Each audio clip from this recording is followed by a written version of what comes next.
Israeli Prime Minister Benjamin Netanyahu has dismissed false rumors after reports that a proposal to release 12 hostages in exchange for a 3-day humanitarian pause is under discussion. Talking to media, Netanyahu reiterated that there will be no ceasefire without the release of hostages. He also issued a rare condemnation of West Bank settler violence. Netanyahu emphasized that Jewish extremists who attack Palestinians in the West Bank represent a small fraction of the overall Israeli population. There will be no ceasefire without the release of our hostages. Anything else is futile. There is a tiny handful of people who do not represent this public, who take the law into their own hands. We are not prepared to tolerate it. We are not about to accept it.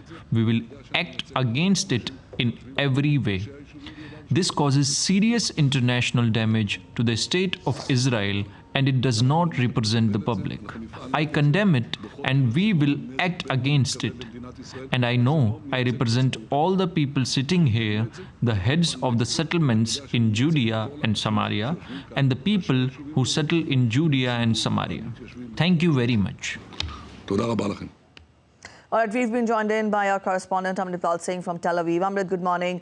What do we make of Netanyahu's statement when he says that the overall security situation in Gaza will remain under the Israelis? Does he mean some kind of special kind of arrangement in the area? Help us understand this better.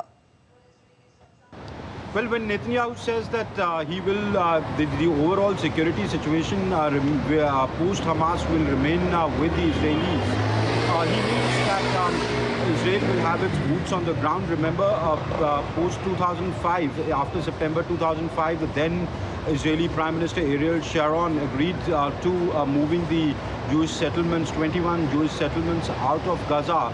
And the next year, in 2006, Hamas won the elections. So they were controlling Gaza both politically and militarily, except for the airspace and the naval space, the maritime space. Though electricity and water, etc., were still controlled by Israel because Israel was supplying it into Gaza. But now he means that the forces will stay.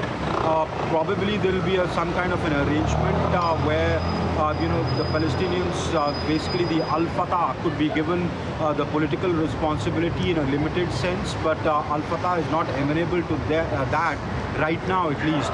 When Antony Blinken met Mahmoud Abbas in Ramallah, he had suggested a role for Al-Fatah there. But Al-Fatah clearly is not amenable to that. At the moment, it says it wants a 67 kind of situation and a two-state solution, which the Israelis agree to it. So surely, I think the military will stay. That's what he means, and also that is important because he doesn't want another, October 7th to happen. And also he realizes that Hamas fighters cannot be eliminated in one go. Thank you, Amrit, for joining in.